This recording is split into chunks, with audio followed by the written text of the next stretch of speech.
حضرت عمر اپنے دور خلافت میں فلسطین فتح ہوا.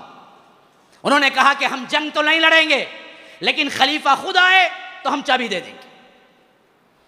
جب حضرت عمر کو معلوم ہوا کہ اتنی بڑی جنگ رک رہی ہے صرف اس وجہ سے کہ اگر عمر آ جائیں تو انہوں نے کہا چلو میں آتا ہوں. اور اس شان سے نکلے آدھی دنیا نہیں پونی دنیا کا بادشاہ. کیسے؟ ایک غلام ساتھ میں ہے، ایک ہی سواری ہے.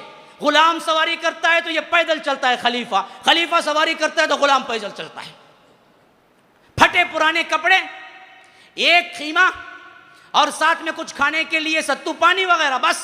اور جو بھی ہو رہا ہے سفر میں برابر غلام کے ساتھ بھی. غلام چلا تو یہ نکیل پکڑ کے چلتے ہیں.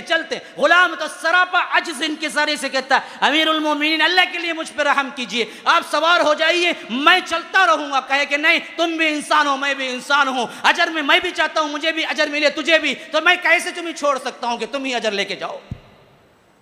اللہ اللہ اللہ، کیا ہے یہ سب اور ہماری اپنی زندگی کیا ہے.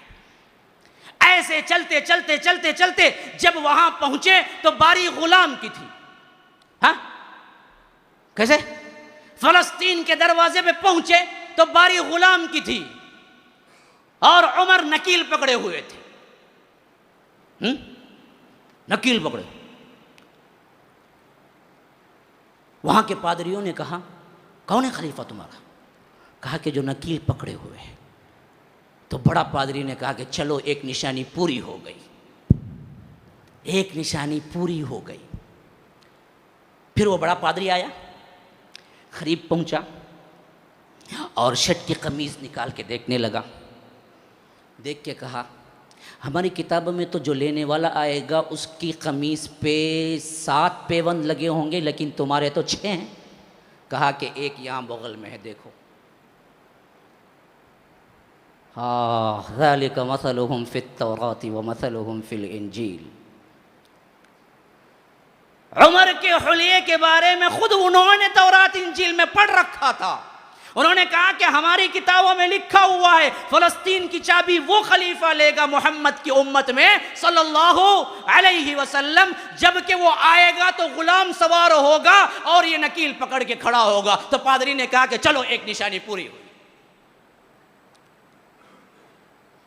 پھر ان کی کتابوں میں لکھا ہوا تھا اس کا قمیض پیوند زدہ ہوگا اور پیوند بھی 7 ہوں گے. تو جب اس نے آ کے ٹٹولا کے 6 ہیں، کہا کہ تم تو 6، ایک نشانی پوری نہیں ہو رہی ہے. تو عمر نے کہا کہ 7واں یہاں لگا ہوا ہے.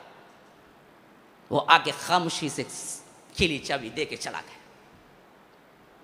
ذالک مثلہم فی التوراۃ ومثلہم فی الانجیل.